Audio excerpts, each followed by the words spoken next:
Shalom, selamat pagi. Puji Tuhan, kita boleh berada kembali di tempat ini, tentunya dengan satu tujuan untuk menyenangkan Tuhan, untuk memuliakan Tuhan. Kita boleh hadir di tempat ini karena Tuhan begitu baik. Yang setuju boleh angkat tangan. Haleluya. Tuhan sungguh baik dalam kehidupan kita. Haleluya. Kita mau masuk dalam ibadah pada pagi hari ini. Terima kasih Tuhan Yesus atas segala kebaikan Tuhan yang tidak ada habis-habisnya. Untuk itu Tuhan, Kau layakkan kami, sucikan kami Tuhan, untuk memuji memuliakan nama Tuhan, meninggikan Tuhan. Haleluya. Amin.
Bapa, kami sungguh bersyukur Tuhan. Oleh karena kasih kemurahan Tuhan, kami semua boleh berada di tempat ini. Di tempat yang terbaik, yaitu di rumah Tuhan. Kami bersyukur untuk kasih setia Tuhan atas perlindungan, sehingga kami boleh ada di tempat ini tidak kurang suatu apapun. Dan kalau sebentar kami akan masuk dalam ibadah-Mu yang kudus Tuhan. Sebelum kami masuk lebih dalam lagi itu, apapun kesalahan yang kami lakukan sepanjang minggu ini Tuhan. Ada hal-hal yang tidak berkenan kepada Tuhan. Seringkali kami tidak taat akan Engkau Tuhan. Ampuni kami Tuhan. Layakkan kami untuk boleh masuk dalam ibadah-Mu yang kudus Tuhan. Biarlah semua daripada kami yang mengambil bagian, kami percaya Tuhan. Ada urapan yang Tuhan berikan kepada kami semua. Khususnya worship leader Tuhan. Ada double portion urapan Tuhan. Sehingga hamba-Mu ini bisa membawa jemaat Tuhan untuk masuk ke dalam hadirat-Mu. Karena kami tahu Engkau bertakhta di atas puji-pujian umat-Mu Tuhan. Terima kasih Bapa. Hamba sebagai pembicara juga Tuhan, urapi mulut dan bibir hamba-Mu Tuhan. Apa yang ingin Kau sampaikan, biar aku sampaikan melalui mulut dan bibir hamba-Mu ini Tuhan. Sehingga nama Tuhan ditinggikan, nama Tuhan dipermuliakan di tempat ini. Terima kasih Bapa. Dan kami percaya setiap daripada kami yang mengambil bagian dalam pelayanan, apapun pelayanan kami sekecil apapun Tuhan, nilainya sama di mata-Mu Tuhan. Terima kasih Bapa. Kami akan mulai ibadah ini dengan doa yang Tuhan ajarkan kepada kami. Bapa kami yang ada di surga, dikuduskanlah namamu, datanglah kerajaanmu, jadilah kehendak-Mu di bumi seperti di surga. Berikanlah kami pada hari ini makanan kami yang secukupnya, dan ampunilah kami akan kesalahan kami, seperti kami juga mengampuni orang yang bersalah kepada kami. Dan janganlah membawa kami ke dalam pencobaan, tetapi lepaskanlah kami daripada yang jahat. Karena Engkaulah yang punya kerajaan dan kuasa dan kemuliaan sampai selama-lamanya. Semua yang percaya mari sama-sama kita katakan amin. Silakan duduk saudara.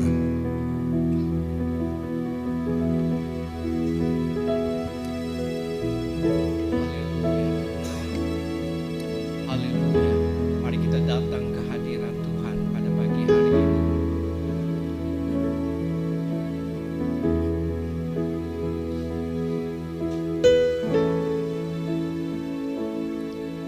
Bapa, ku datang, ku berserah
Benar Tuhan, Kau buktikan Engkau Tuhan yang setia. kesetiaan-Mu, Tuhan.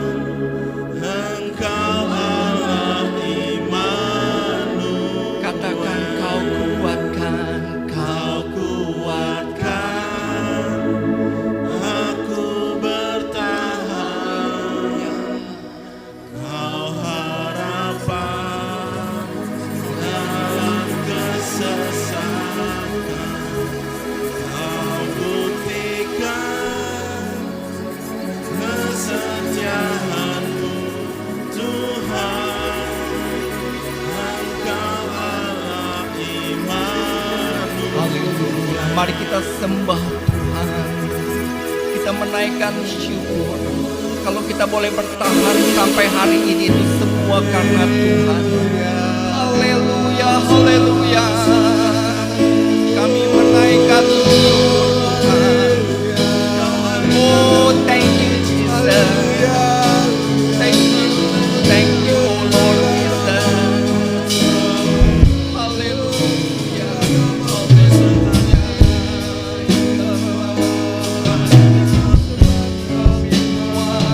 kami bertahan karena Engkau. Haleluya, haleluya.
percaya adalah hari yang penuh sukacita.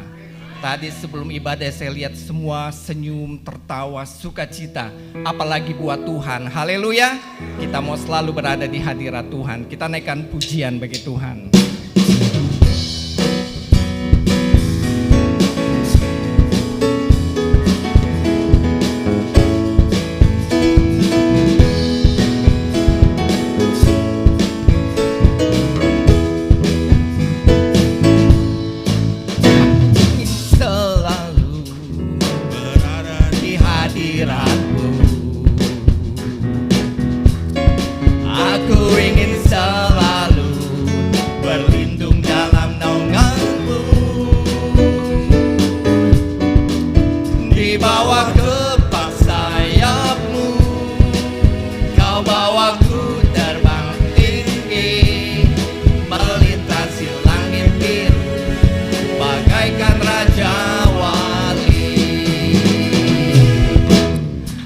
Aku ingin selalu berada di hadirat-Mu.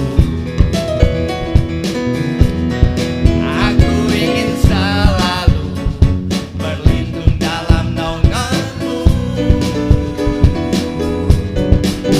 Di bawah kepak sayap-Mu, Kau bawaku terbang tinggi, melintasi langit biru.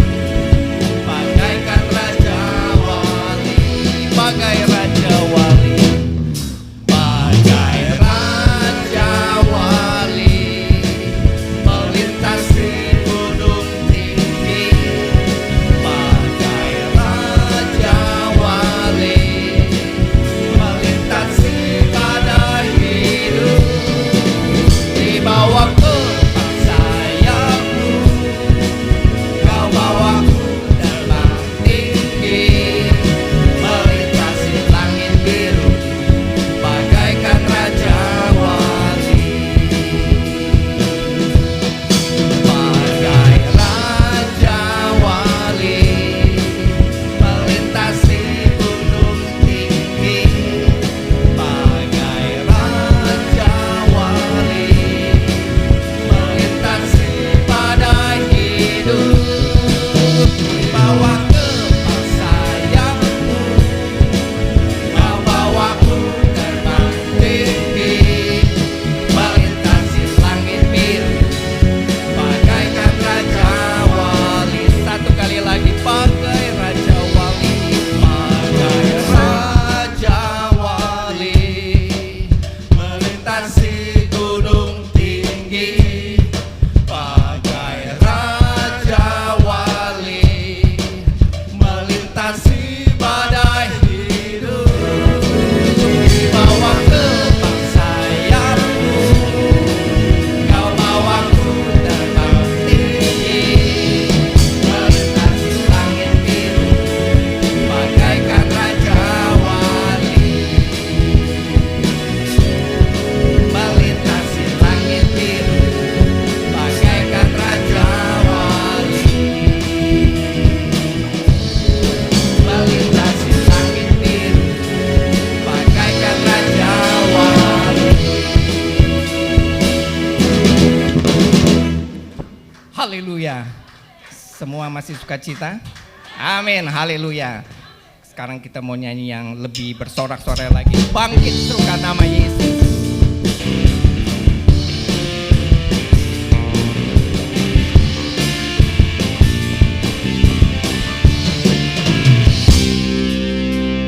Bangkit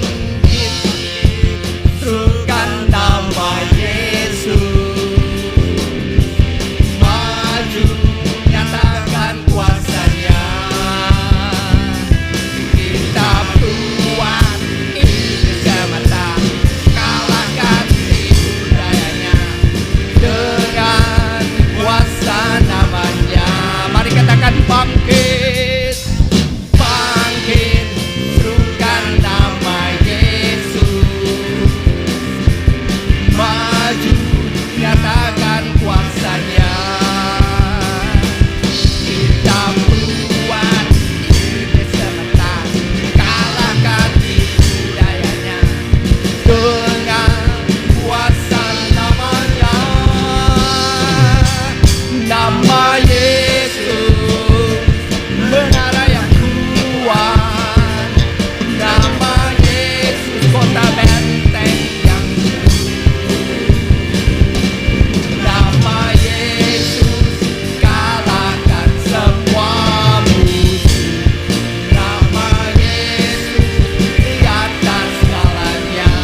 ini minggu yang kedua kita diberi kesempatan untuk menabur di ladang Tuhan di dalam bidang diakonia.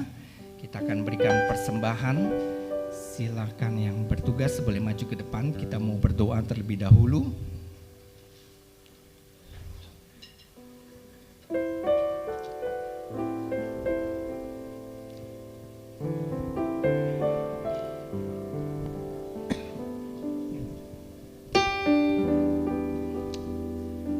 Kami menaikkan syukur ya Tuhan Yesus. Pada kesempatan ini Tuhan, kami juga boleh mendapat kesempatan memberi, menabur di ladang Tuhan untuk diakonia. Tuhan Yesus yang memberkati Tuhan seluruh persembahan yang kami bawa pada pagi hari ini. Kehidupan kami Engkau melihat, Engkau yang memberkati, dan juga Tuhan segala yang diberikan Tuhan boleh dipakai berguna untuk pelayanan diakonia di gereja kami. Kami menaikkan syukur, kami siap memberi dalam nama Tuhan Yesus. Haleluya. Amin.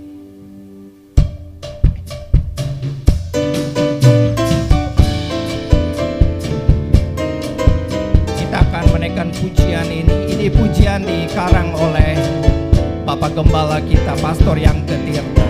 Janganlah bermegah. Janganlah bermegah karena kebijakanmu. Janganlah bermegah karena kekuatanmu. Janganlah bermegah karena kekayaan. Bermegah karena Dia Tuhan Allah yang setia. Janganlah bermegah, janganlah bermegah karena kebijakanmu. Janganlah bermegah karena kekuatanmu. Janganlah bermegah karena kekayaan. Bermegah karena Dia Tuhan Allah yang setia. Keadilan di bumi, kebenaran di bumi, sungguh itulah kesukaan bagi Tuhan.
Sama-sama kita naikkan pujian. Itu nama yang indah, nama Yesus.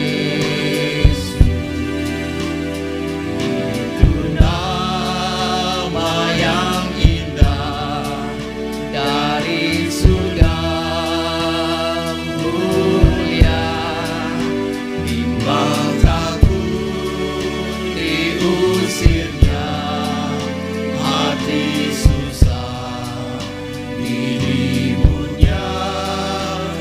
Nama Yesus yang indah, yang ku cinta.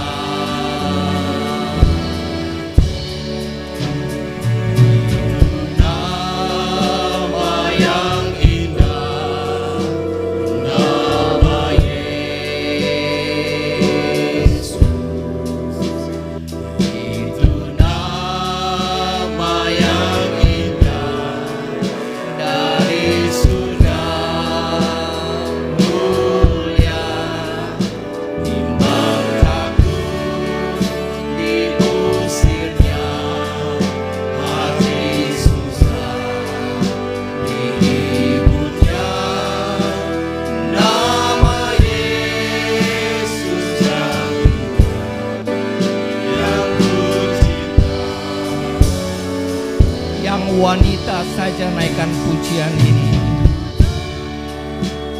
Yang indah, nama Yesus. Nama yang indah dari surga mulia, bimbang takut diusirnya hati susah diributnya. Nama Yesus yang indah, yang ku cinta. Sekarang yang pria naikkan pujian ini. Itu nama yang indah, nama Yesus. Itu nama yang indah dari surga mulia, bimbang takut diusirnya hati susah dihiburnya. Nama Yesus yang indah, yang ku cinta. Sama-sama kita naikkan pujian ini. Itu nama yang indah, nama Yesus. Itu nama yang indah dari surga mulia, bimbang takut diusirnya hati susah dihiburnya. Nama Yesus yang indah, yang ku cinta. Nama Yesus yang indah, yang ku cinta. Nama Yesus yang indah, yang ku cinta.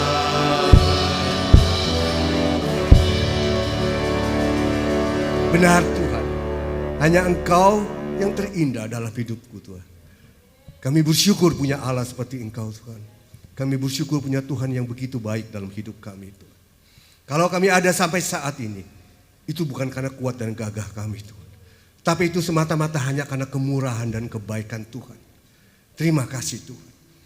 Dan hamba bersyukur kalau hamba dipercayakan untuk menyampaikan firman-Mu Tuhan. Hamba bukan siapa-siapa Tuhan. Tapi hamba punya Allah yang besar Tuhan, yang memampukan hamba Tuhan. Terima kasih Bapa, mampukan hamba untuk menyampaikan firman-Mu Tuhan. Biar firman ini boleh menguatkan anak-anak-Mu di tempat ini Tuhan. Terima kasih Bapa, segala kemuliaan hanya bagi nama-Mu. Dalam nama Yesus kami berdoa. Amin. Silakan duduk saudara yang dikasihi Tuhan. Shalom. Apa kabar saudara semua? Luar biasa, puji Tuhan. Saudara, firman Tuhan pagi hari ini berbicara mengenai mengalami kebaikan Tuhan. Mengalami kebaikan Tuhan. Saya percaya kita semua pasti pernah mengalami kebaikan Tuhan. Amin saudara. Siapa yang pernah mengalami kebaikan Tuhan? Haleluya. Loh, tapi kok mesti ada yang gak angkat tangan dia? Berarti yang gak angkat tangan itu gak pernah mengalami kebaikan Tuhan. Berarti apa yang dialami? Hal-hal yang buruk begitu. Enggak kan? Saudara, saya percaya setiap kita pasti menginginkan dalam hidup ini kita bisa mengalami kebaikan-kebaikan Tuhan. Amin saudara. Ya. Dan kebaikan Tuhan itu bukan berarti kita tuh bebas dari masalah saudara. Ya. Jadi jelas jangan salah. Kalau kita mau mengalami kebaikan Tuhan bukan berarti kita itu bebas dari masalah. Justru seringkali di dalam masalah yang kita hadapi, kuasa Tuhan dinyatakan di situ. Di dalam setiap kali masalah yang kita hadapi, Tuhan menyatakan kebaikannya dalam hidup kita. Kita lihat saudara, Daud. Daud adalah orang yang hidupnya berkenan kepada Tuhan. Daud orang yang hidupnya dekat dengan Tuhan dan selalu mencari wajah Tuhan. Apakah Daud tidak pernah mengalami masalah? No, saudara. Justru Daud mengalami banyak sekali masalah dalam hidupnya. Ya. Lalu bagaimana respon Daud? Apakah dia kecewa sama Tuhan? Lalu dia meninggalkan Tuhan? Alkitab tidak mencatat seperti itu. Justru Daud pada saat dia mengalami penderitaan, mengalami hal-hal yang tidak mengenakan dalam dirinya. Justru disitulah dia bisa katakan bahwa Tuhan itu baik. Saudara. Ya. Tuhan menyatakan kuasanya kepada Daud ketika Daud itu ada dalam posisi yang tidak enak, saudara. Inilah hebatnya Daud, saudara ya. Di dalam keadaan demikian, dia masih bisa menuliskan sebuah mazmur. Saudara. Mazmur 34 ayat ke-9a. Dia katakan apa, saudara? Kecaplah dan lihatlah betapa baiknya Tuhan.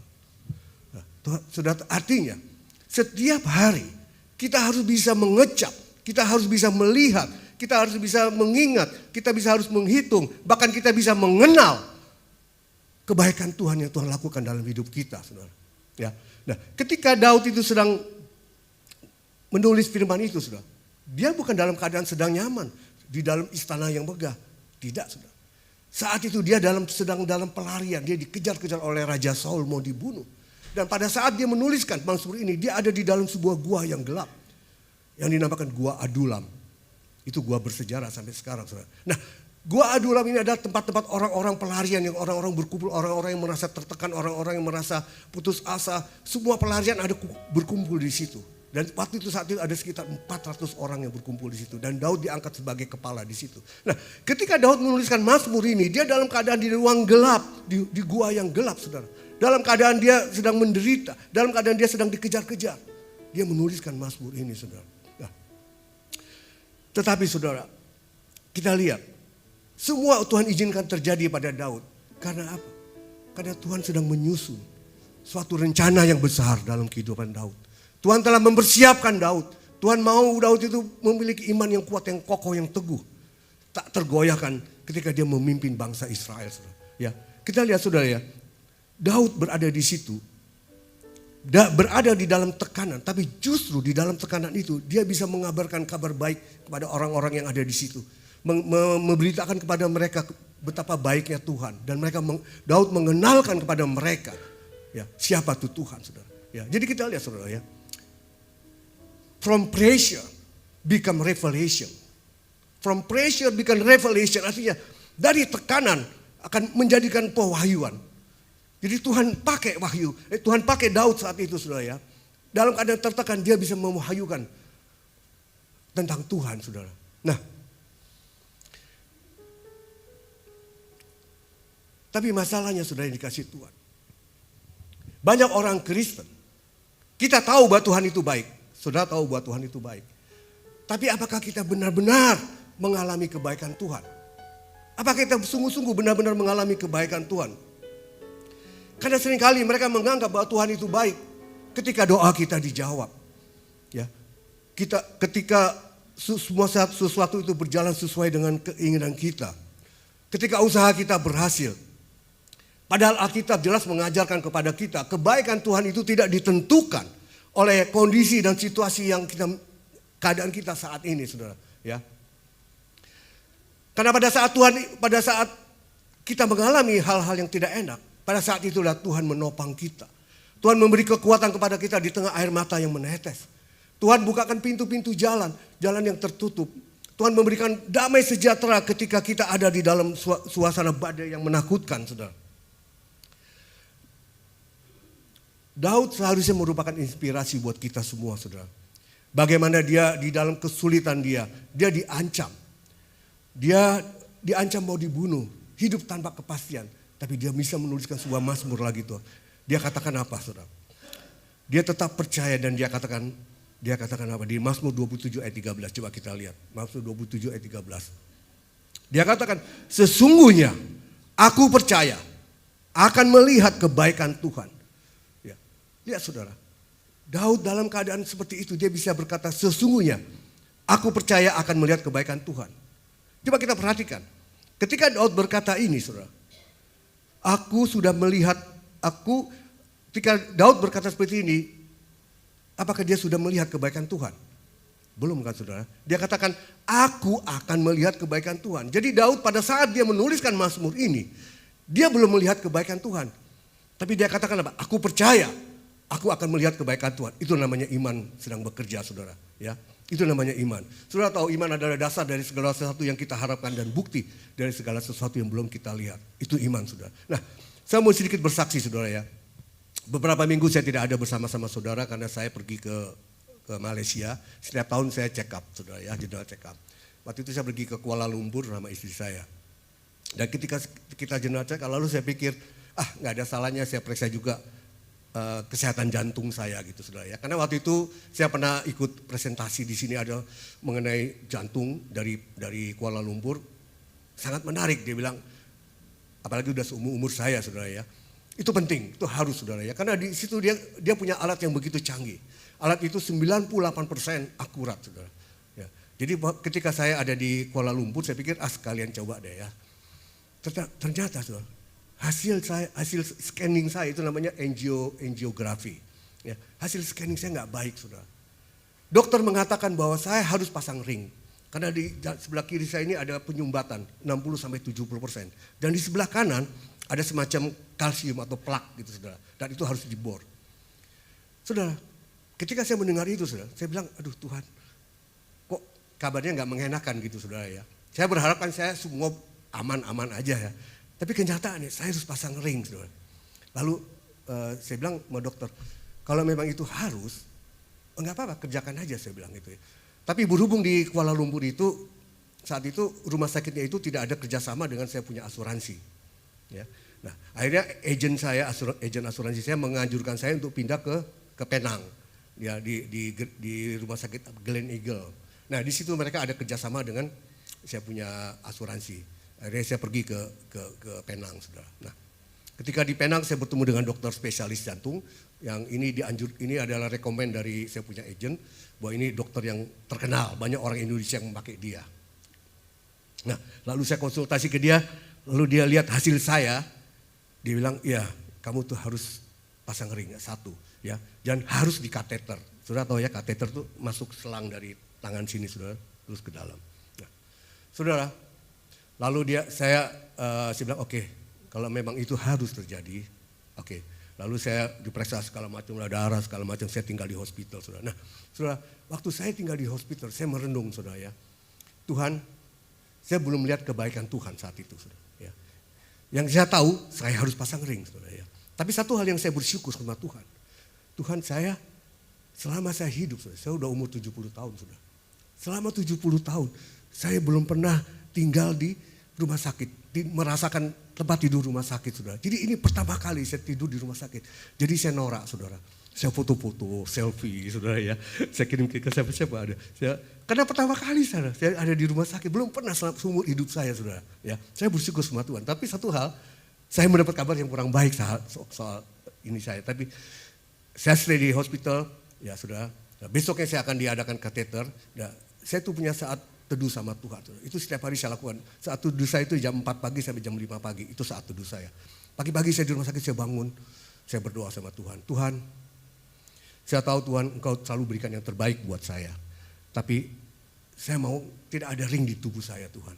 Itu doa saya saudara. Ya. Nah, siangnya lalu saya masuk ke ruangan saudara. Saya namanya baru pertama kali saudara di ruangan itu yang sebenarnya nggak apa-apa.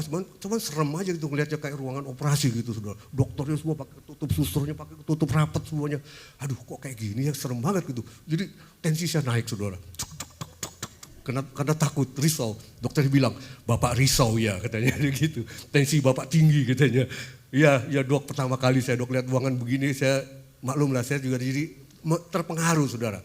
Ya, oke nggak apa-apa Pak. Lalu saya dibius lokal, tangan saya disuntik bius lokal, yang kiri dimasukin cairan saudara. Jadi kanan kiri dimasukin jarum saudara. Nah, ketika dokter melihat jantung saya sebelah kiri, dokternya diam saudara. Loh, kok jantung Bapak bagus sebelah kiri katanya. Saya bilang puji Tuhan, saya bilang. Ya puji Tuhan saya bilang.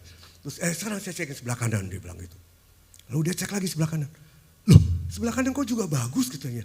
Terus adalah penyempitan sekitar 30% atau 40%. Itu jamak saudara ya, semua orang pasti ada penyempitan. Tapi kalau udah sampai 60 ke atas itu udah harus pasang ring. Loh kok dia juga bingung, kok itu apa namanya, CT scan itu kok bisa beda ya hasilnya. Padahal CT scan itu selalu akurat saudara. Ya, 98% akurat. Karena jelas sekali kelihatan ada penyempitan itu saudara. Tapi kok gitu. Jadi gini Pak, Bapak gak perlu pasang ring katanya. Wah puji Tuhan saya bilang, praise the Lord saudara ya. Ya saudara, saya bisa melihat kebaikan Tuhan di situ saudara. Ya, awalnya saya melihat Tuhan izinkan saya harus pasang ring. Ya, tapi pada akhirnya saya bisa melihat kebaikan Tuhan. Amin saudara. Ya, Tuhan itu baik saudara. Tuhan itu baik. Percayalah Tuhan itu baik. Ya. Nah, saudara, ada hal-hal yang harus kita perhatikan agar kita bisa melihat kebaikan Tuhan. Sini saya mencatat ada beberapa hal. Hal yang pertama, saudara, kebaikan Tuhan seringkali dimulai dari hal yang kita tidak mengerti. Saya ulangi, saudara ya. Kebaikan Tuhan seringkali dimulai dari hal-hal yang kita tidak mengerti. Dalam hidup ini, saudara, seringkali pada mulanya kita diperhadapkan ada hal-hal yang kita tidak mengerti. Membuat kita bertanya-tanya, Tuhan kenapa ini harus terjadi? Tuhan kenapa ini harusnya mengalami semua ini? Di mana kebaikan Tuhan? Tuhan? Saudara yang dikasih Tuhan. Kalau kita lihat perjalanan Yusuf, saudara. Saudara tahu Yusuf kan dia saudara ya? Yusuf itu lihat. Pada mulanya saudara. Dia tuh ditolak oleh keluarganya. Oleh saudara-saudaranya. Ya. Dia dijual sebagai budak saudara. Jual sebagai budak. Dia difitnah oleh tante Potifar gitu ya. Istrinya Potifar kan tante Potifar. Dia langsung dijebloskan ke dalam penjara. Dia dilupakan dia oleh juru minuman saudara. Kalau kita lihat saudara, nampaknya kan jauh sekali kebaikan Tuhan pada hidup Yusuf. Di mana kebaikan Tuhan ya enggak? Ujung-ujungnya dia ada di dalam penjara. Seandainya nih saudara ya. Kisah Yusuf hanya sampai di penjara. Tentu kita semua bertanya, di mana kebaikan Tuhan? Ya kan? Enggak ada kebaikan Tuhan. Tapi kisah ini tidak berhenti sampai di penjara saudara. Justru melalui penjara itu merupakan pintu masuk untuk menuju istana. Amin saudara. Ya. Tuhan izinkan semua itu terjadi. 13 tahun saudara. Yusuf menderita. 13 tahun Tuhan sedang menyusun suatu rencana yang besar buat Yusuf saudara. Ya. Dan pada akhirnya dia akan menjadi orang nomor 2 di Mesir. Dan berapa juta orang Mesir, orang Kanaan yang diselamatkan oleh Yusuf. Karena pada saat itu ada wabah kelaparan saudara. Termasuk keluarganya sendiri. Yakub dan 70 orang keluarganya. Semua itu diselamatkan. Nah itulah saudara ya. Pada mulanya kita tidak bisa melihat kebaikan Tuhan atas hidup Yusuf. Tapi pada akhirnya kebaikan Tuhan itu dinyatakan dalam hidup kita. Ya. Jadi seringkali kita tidak pernah mengerti saudara. Ya, mengenai kebaikan Tuhan pada awalnya kita tidak pernah mengerti. Jadi bukan rancangan kita saudara yang itu membuat kebaikan Tuhan itu terjadi dalam hidup kita. Bukan rancangan kita, tapi rancangan Tuhan yang menjadikan kebaikan nyata dalam hidup kita. Amin saudara. Nah, Yesaya 55 ayat 8 dan 9 berkata, sebab rancanganku bukan rancanganmu, jalanmu bukan jalanku. Demikianlah firman Tuhan, seperti tingginya langit dari bumi, demikianlah tingginya jalanku dari jalanmu dan rancanganku dari rancanganmu. Amin, saudara. Ya. Ayat firman Tuhan ini menegaskan kepada kita bahwa hikmat Tuhan itu jauh lebih tinggi dari hikmat manusia, dari pemikiran manusia. Karena manusia seringkali mereka-reka yang jahat, tapi Tuhan selalu mereka-reka ya untuk kebaikan kita, saudara. Ya. Ini saya mau ceritakan ada suatu kisah nyata, saudara. Di tahun 1982 di Australia lahir seorang bayi laki-laki, saudara, yang membuat seluruh ruangan bersalin itu terkejut dan menangis, saudara. Kenapa, saudara? Karena bayi ini lahir cacat, tidak ada tangan, tidak ada kaki, saudara. Ibunya seorang perawat, bahkan menolak untuk memeluk saat pertama kali bayi ini dilahirkan, saudara. Orang tuanya itu adalah orang yang taat pada Tuhan, orang Kristen, orang yang melayani Tuhan, saudara. Ya. Hati mereka hancur, saudara. Mereka terus bertanya kepada Tuhan, mengapa ini terjadi? Apa salah kami, saudara? Sehingga kami punya bayi yang cacat total, saudara. Ya. Tak ada satu jawaban yang masuk akal bagi mereka, saudara. Anak ini tumbuh besar, mulai bertumbuh. Dan anak ini menjadi sasaran bully di sekolah. Ya. Kasihan anak ini semua dibully di sekolah. Ia merasa menjadi beban buat orang tuanya, saudara. Ya. Setiap malam anak ini berdoa kepada Tuhan. Tuhan, berikanlah mujizat, Tuhan. Agar tangan dan kaki saya bisa tumbuh, saudara. Doa yang tulus seorang anak, saudara. Dia tidur bangun pagi, dia lihat tangan dan kakinya masih aja sama, saudara. Nggak ada gitu, saudara ya. Tuhan seolah-olah diam dan mengabaikan air matanya, saudara. Ya. Pada usia 10 tahun, anak ini pernah mencoba untuk bunuh diri, saudara. Karena dia udah putus asa, saudara ya. Dia merasa tidak ada masa depan lagi untuk anak ini, saudara. Ya, dia berusaha untuk membunuh diri, untuk merendamkan dirinya di bak mandi, saudara. Tapi dia teringat pada kedua orang tua yang begitu mengasihi dia. Akhirnya dia batalkan, saudara. Nah, suatu hari, ibunya membacakan sebuah artikel tentang seorang cacat total. Menderita cacat parah, tetapi dia menolak untuk menyerah. Dan ini merupakan sebuah inspirasi bagi dia, saudara. Ya, semangat dia mulai timbul kembali. Dan sehingga pada satu saat Tuhan tuh berbicara kepada anak ini, saudara, melalui firman Tuhan. Ya. Firman Tuhan itu dia baca firman Tuhan di Yohanes 9 ayat 1 dan 3, saudara tidak usah baca. Kisah tentang seorang yang buta sejak lahir, saudara. Ya. Murid-murid Yesus bertanya, dosa siapa? Dosa anak ini atau dosa orang tuanya? Sehingga anak ini buta sejak lahir. Lalu jawab Yesus, katakan apa? Bukan dosa anak ini, bukan dosa orang tuanya, tapi pekerjaan Tuhan akan dinyatakan melalui orang ini. Amin, saudara. Ya. Nah, ini yang menguatkan anak ini, saudara. Anak ini menguatkan anak ini, lalu dia semangat, dia tumbuh menjadi orang yang dewasa remaja. Dia bersemangat, saudara. Dia belajar berenang, dia belajar berselancar, saudara. Dia belajar menulis, di kaki itu masih ada kecil gitu, ada kaki kecil menulis dengan kaki yang kecil. Dia belajar komputer, saudara. Nah, dia mulai belajar segala hal. Ya. Dia mulai dan ketika dia tumbuh remaja, dia mulai membagikan kesaksian, saudara. Banyak orang-orang yang memiliki tubuh yang utuh, tapi mengalami depresi. Justru mereka menangis dan mendapatkan harapan baru melihat anak ini sungguh bersyukur, saudara. Ya, jadi anak ini jadi berkat, saudara. Ya, dan akhirnya anak ini tumbuh dewasa dan dia sangat populer, saudara. Dia adalah salah satu pengkhotbah dan motivator yang paling berpengaruh di dunia. Ya, dia adalah Nick Vujicic. Ya, coba ditanyakan orang, mungkin sudah tahu ya, ini dia orangnya, saudara. Ya, kakinya kecil masih satu, saudara. Ya, dia pernah juga ke Indonesia, saudara. Nah, dia ini berbicara di hadapan jutaan orang. Lebih dari 60 negara termasuk Indonesia dia telah kunjungi. Dia memeluk ribuan orang. Bukan dengan tangannya tapi dengan pelukan jiwanya, saudara. Tuhan dan menganugerahkan dia juga seorang istri. Coba dilihat. Dengan 4 orang anak yang sehat. Dilihat, anaknya tidak ada yang cacat, saudara. Nah, saudara, inilah kebaikan Tuhan yang diberikan. Nick sering berkata begini, saudara. Jika Tuhan tidak memberikan kepadaku mujizat, kaki yang baru dan tangan yang baru, itu karena Tuhan ingin menjadikan hidupku menjadi mujizat bagi orang lain. Ngerti saudara ya? Nah, memang banyak hal pada mulanya kita tidak mengerti apa yang menjadi rencana Tuhan dalam hidup kita. Seringkali kita bertanya, Tuhan kenapa hari ini terjadi? Di mana Tuhan? Tapi dengan berjalannya waktu saudara, maka pada akhirnya kita bisa mengerti.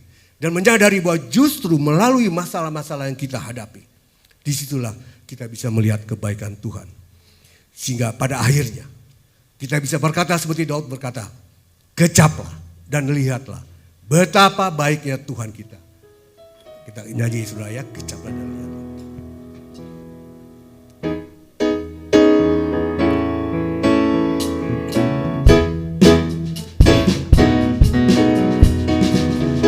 Kecaplah dan lihatlah betapa baiknya Tuhan itu.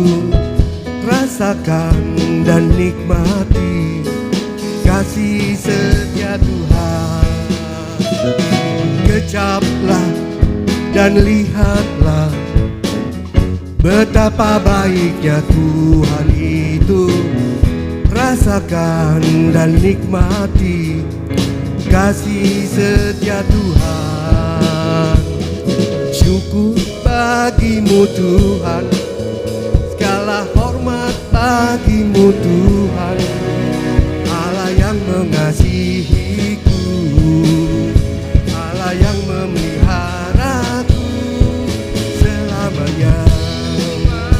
Tuhan, segala hormat bagimu Tuhan, Allah yang mengasihiku, Allah yang memeliharaku selamanya. Amin. Bisa kita berkata, kecaplah dan lihatlah betapa baiknya Tuhan.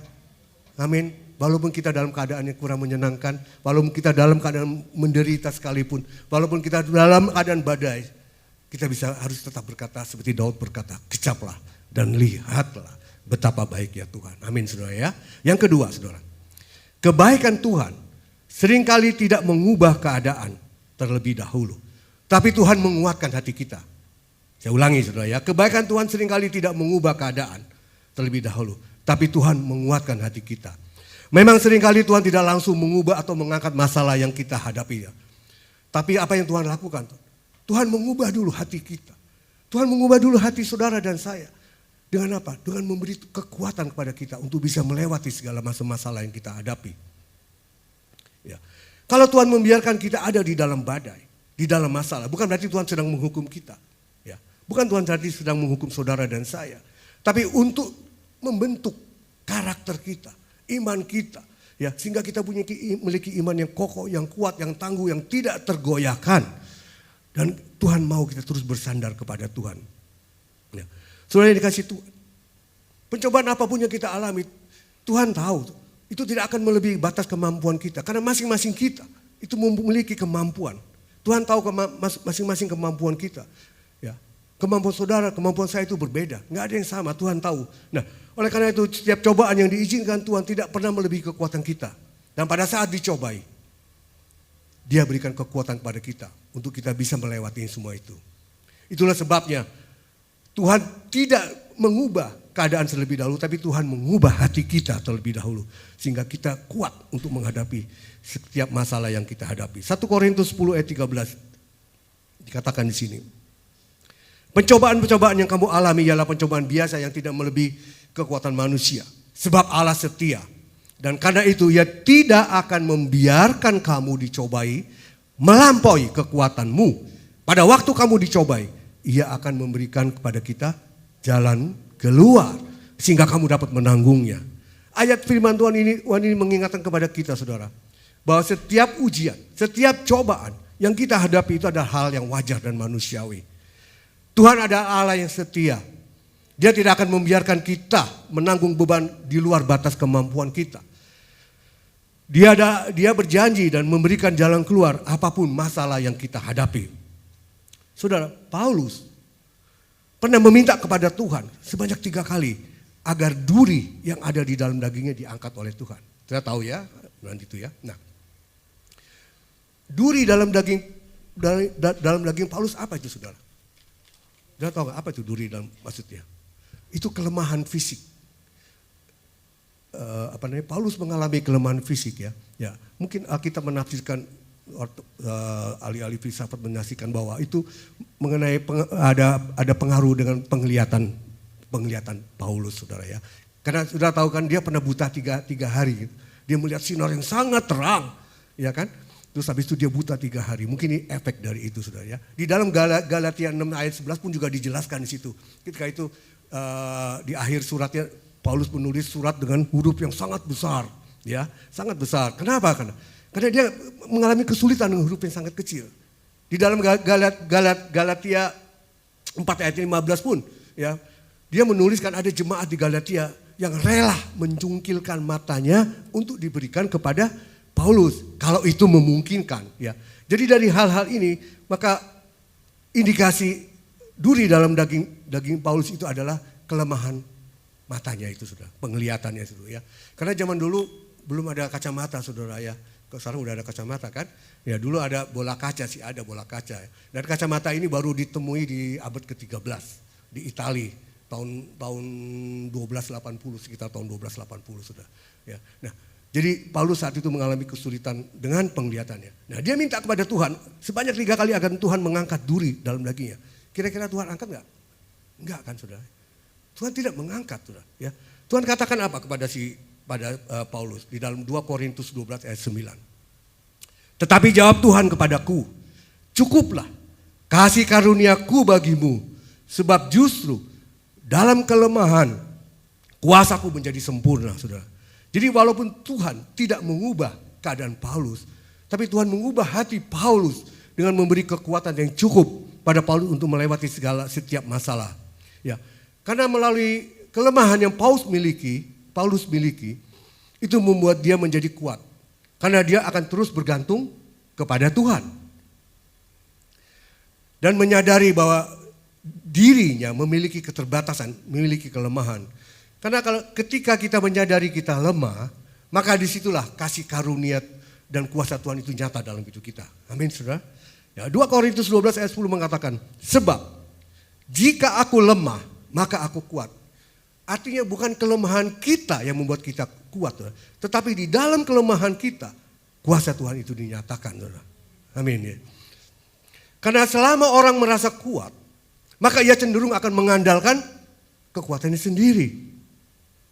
Jadi kebaikan Tuhan tidak serta-merta mengubah keadaan, melainkan kebaikan Tuhan dinyatakan dalam kuasanya untuk memberi kekuatan dalam menghadapi situasi apapun juga.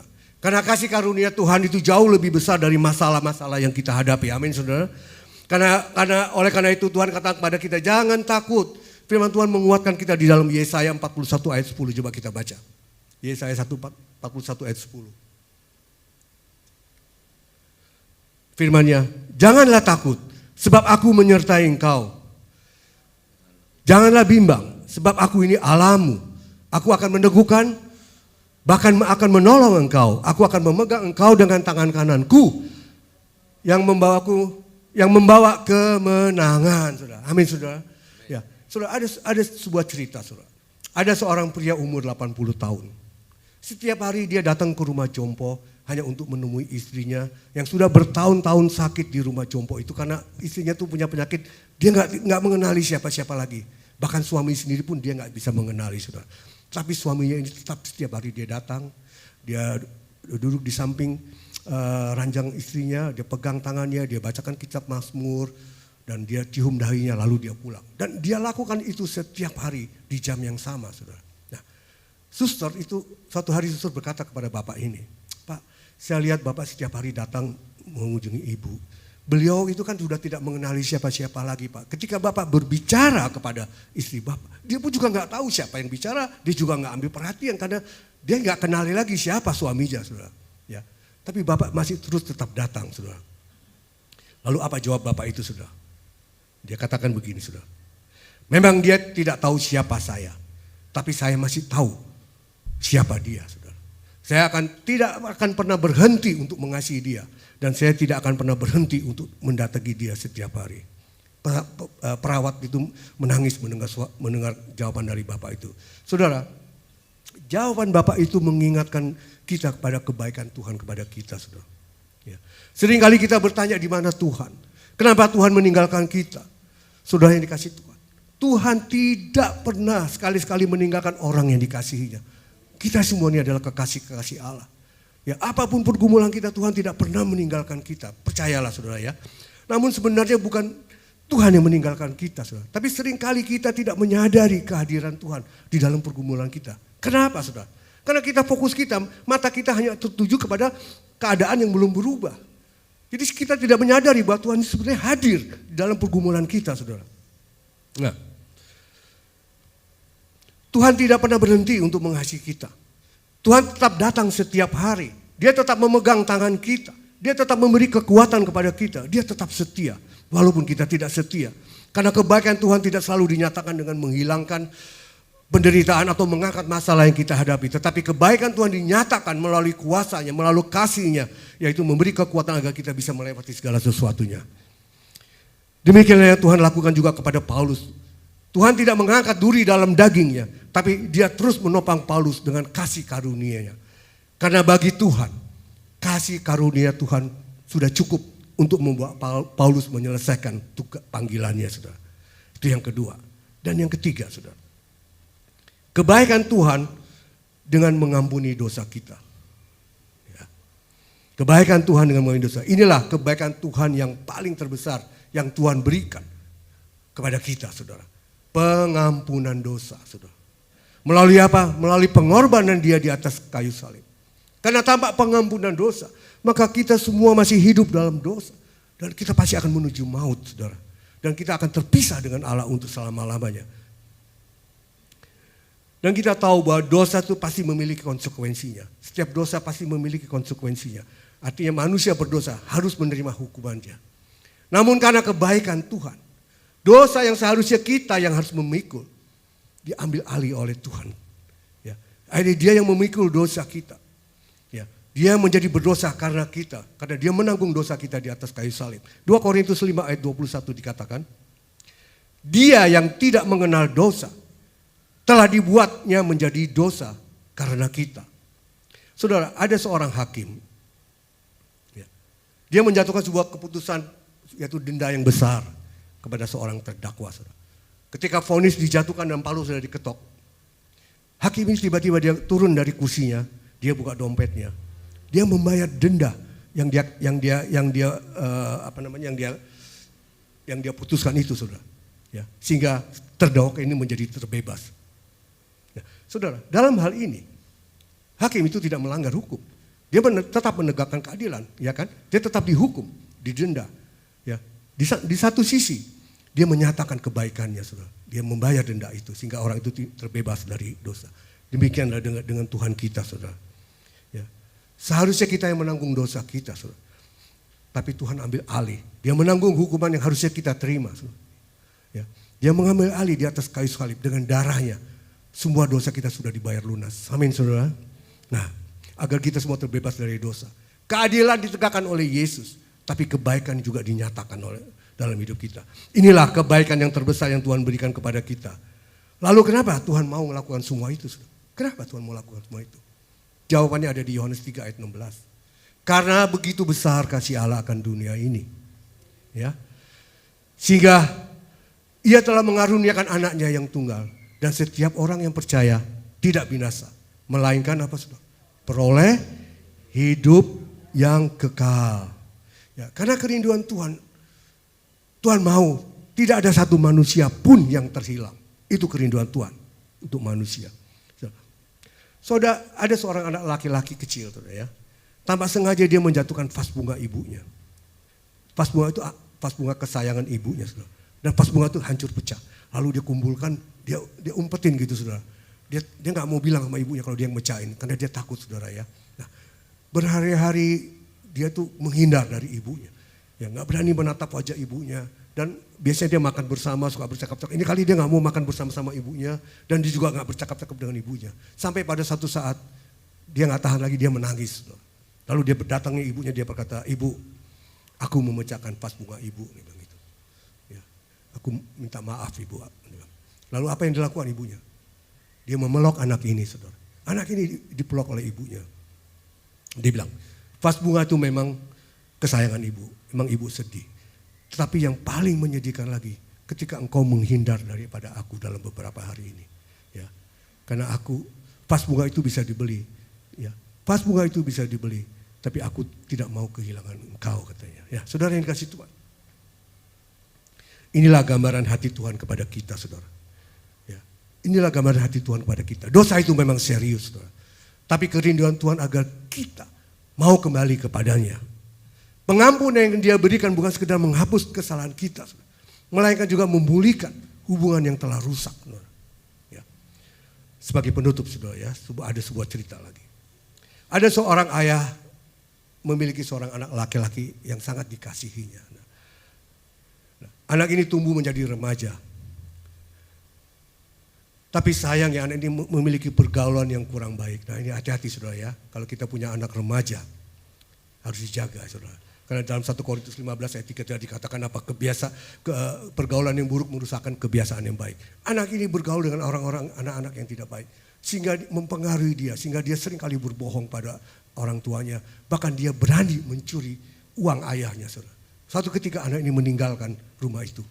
Pergi entah kemana, saudara. Tentunya membuat orang tuanya itu berduka karena kehilangan anaknya, saudara. Nah, setiap malam ayahnya itu duduk di kursi teras, saudara. Dan ada sepasang sendal di samping pintu masuk, saudara. Nah, ibunya udah bilang, udah sendal itu angkat aja, buang aja lah. Anak ini juga mungkin gak akan kembali lagi, katanya. Tapi apa kata ayahnya? Nah, tidak. Biarkan sendal itu ada di situ. Biar anak ini bisa melihat. Suatu saat pasti dia akan kembali. Dan dia melihat bahwa pintu rumah ini tidak pernah tertutup untuk anak ini, saudara. Beberapa hari kemudian, saudara, malam-malam tiba ada terdengar ketokan yang sangat pelan, saudara. Ketika ayah yang membuka, ayah kaget. Rupanya anaknya itu pulang, saudara. Dengan badan yang kurus, baju yang lusuh. Dia menunduk, dia gak berani memandang wajah ayahnya. Lalu dia berkata dengan suara bergetar, "Ayah, aku telah berdosa kepada ayah. Aku tidak pantas disebut anak ayah lagi." Saudara, gitu. Aku telah menghancurkan hati ayah. Tapi tolong izinkan malam ini saja aku bermalam di sini. Karena aku tidak tahu di mana lagi aku harus bermalam. Belum selesai anak ini menyampaikan kata-kata, ayahnya langsung memeluk anak ini, saudara. Ya, air mata ayah membasahi dahi bahu anak ini, saudara. Lalu ayahnya berkata, "Aku tahu, nak, suatu saat kamu pasti akan pulang. Suatu saat kamu pasti akan pulang. Ya, aku tidak menunggu anak yang sempurna, dia bilang, tapi aku menunggu anak yang mau kembali kepadaku." Dia bilang. Saudara yang dikasih Tuhan. Anak ini nangis sejadi-jadinya, saudara. Karena bertahun-tahun dia menanggung beban merasa bersalah. Tapi saat itu, ya, beban itu runtuh seketika ketika dia mau mengakui dan mau datang kembali kepada ayahnya. Saudara yang dikasih Tuhan. Demikianlah dengan Tuhan kita, saudara. Seringkali yang membuat kita jauh dari Tuhan. Bukan karena dosa kita terlalu besar, bukan, saudara. Karena kita terlalu malu untuk mengakuinya. Karena kita terlalu malu untuk mengakuinya. Kita pikir bahwa Tuhan tidak mau menerima kita lagi, saudara. Padahal firman Tuhan jelas mengatakan di dalam 1 Yohanes 1 ayat ke-9. Coba kita lihat. Jika kita mengaku dosa kita, maka Ia adalah Allah yang setia dan adil. Sehingga Ia akan mengampuni segala dosa kita. Dan menyucikan kita dari segala kejahatan. Memang sebetulnya kita tidak layak untuk diampuni, saudara, ya. Tetapi karena semata-mata kebaikan Tuhan, hanya karena kemurahan Tuhan, sehingga Dia mau mengampuni dan menanggung dosa saudara dan saya. Ya. Bukan hanya pengampunan yang Dia berikan, tetapi pemulihan, hidup yang baru yang Dia berikan melalui Yesus Kristus Tuhan kita. Inilah kebaikan yang paling dalam yang Tuhan berikan kepada kita. Saya minta para pemusik dan singer bisa maju. Saudara yang dikasih Tuhan. Apapun yang kita alami saat ini. Mungkin saat ini kita masih menunggu jawaban Tuhan. Mungkin penyakit saudara belum disembuhkan. Mungkin usaha saudara belum pulih. Mungkin anak saudara belum kembali kepada Tuhan. Namun firman Tuhan berkata, "Aku percaya akan melihat kebaikan Tuhan." Karena kebaikan Tuhan tidak selalu datang sesuai dengan jadwal kita. Tetapi kebaikan Tuhan itu selalu datang pada waktu yang terbaik. Karena Tuhan sedang menyusun suatu rencana yang jauh lebih indah, lebih besar dari apa yang kita bayangkan.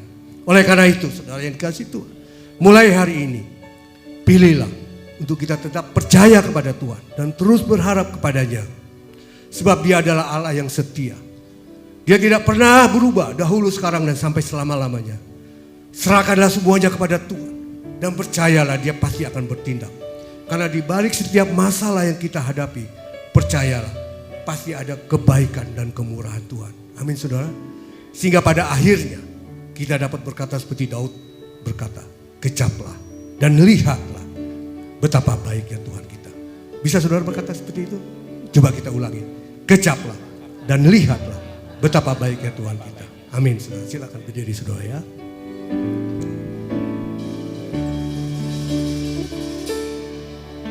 Oleh karena kemurahan Tuhan, ku ada sampai hari ini.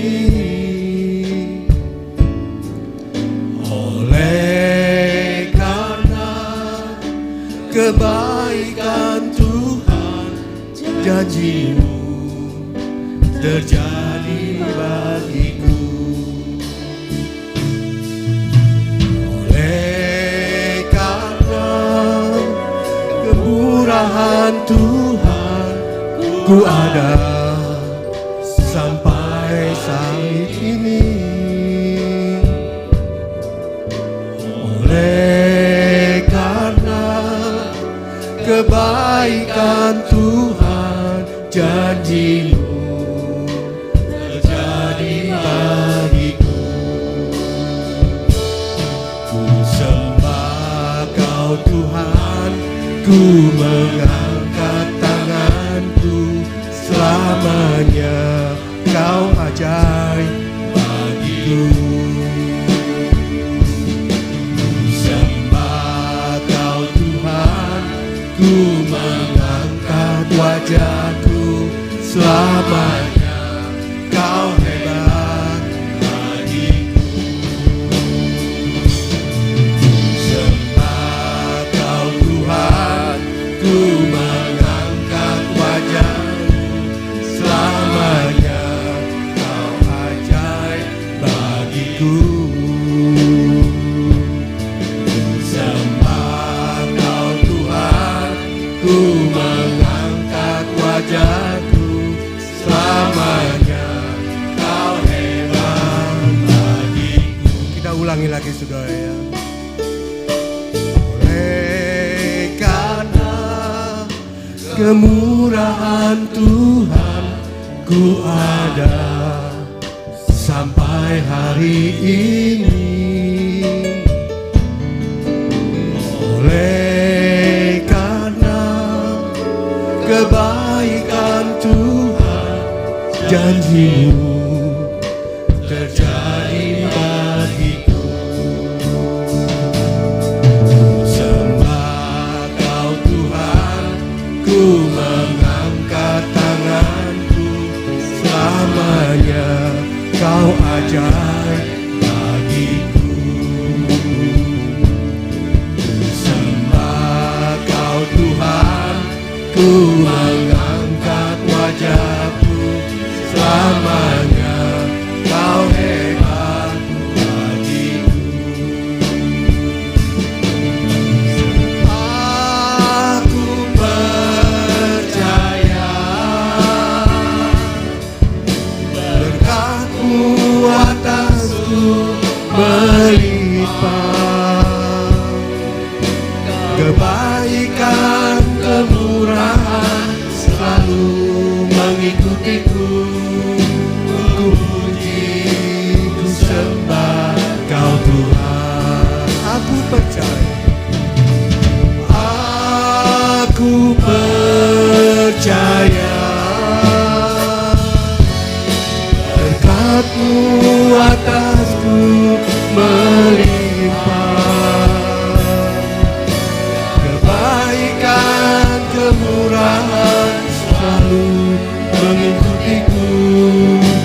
Ku puji, ku sembah Kau Tuhan. Ku puji, ku puji, ku sembah Kau Tuhan. Ku puji,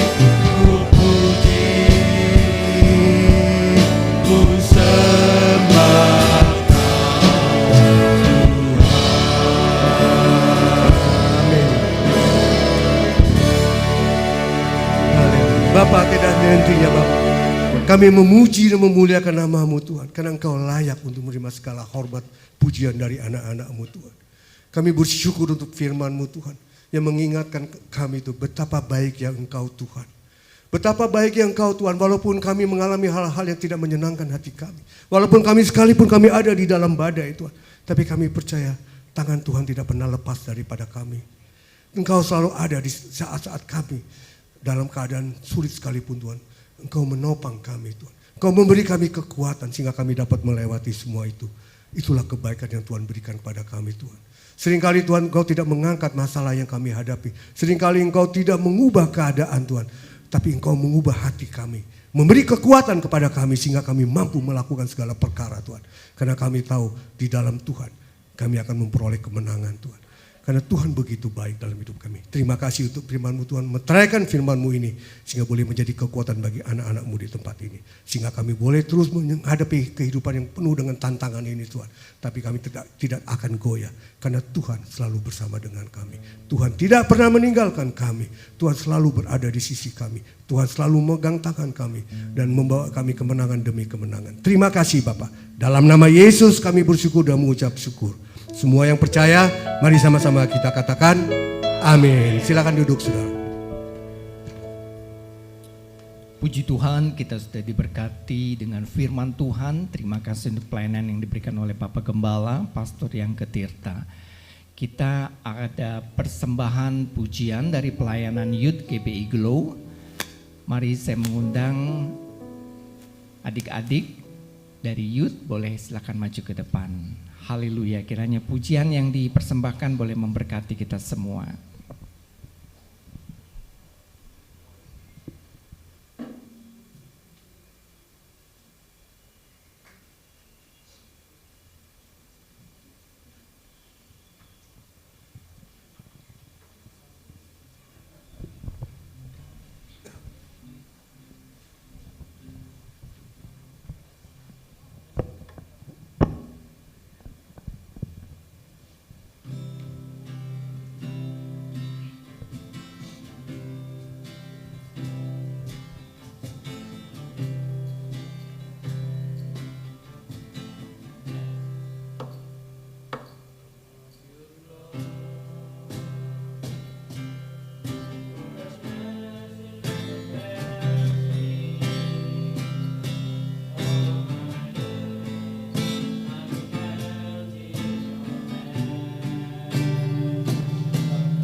And all my life you have been so, so good. With every breath that I am able, oh, I will sing of the goodness of God. All my life you have been faithful. All my life you have been so, so good. With every breath that I am able, oh, I will sing of the goodness of God. Oh, I will sing of the goodness of God. Oh, I will sing of the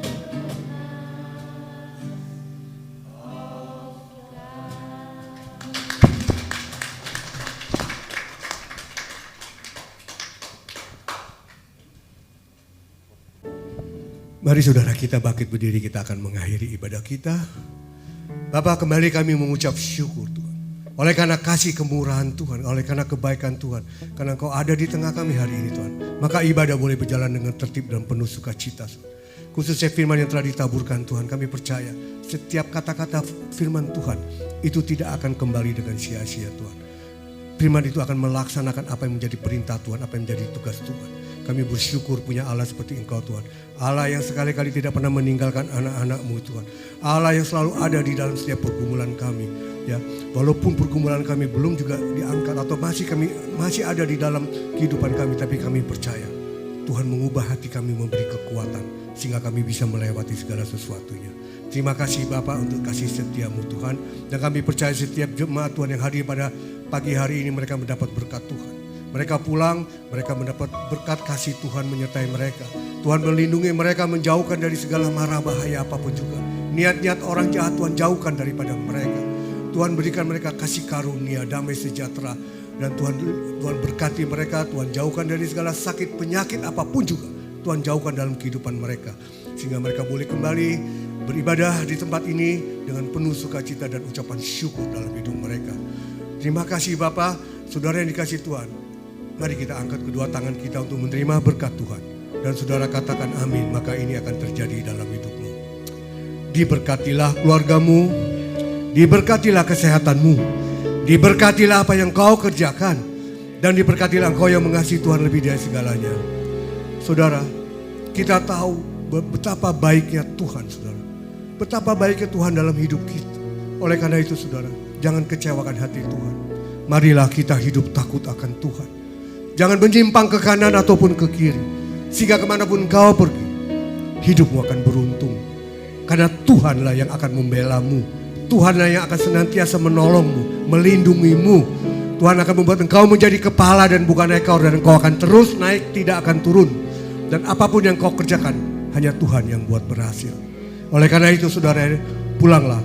Terimalah berkat yang besar daripada Bapa, Putra dan Roh Kudus. Mulai saat ini sampai Maranatha, Yesus datang untuk kedua kalinya. Semua yang percaya dan telah menerima berkat Tuhan, mari sama-sama kita katakan amin.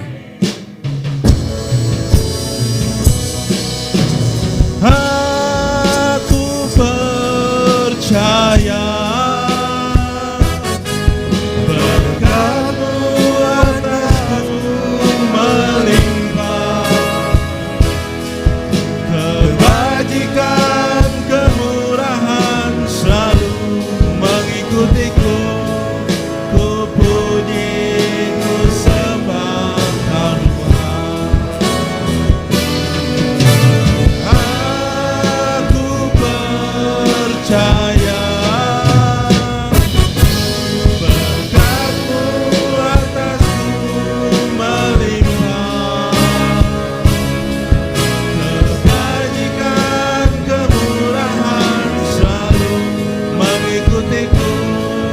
Ku puji, ku sembah Kau Tuhan. Ku puji, ku sembah Kau Tuhan. Ku puji.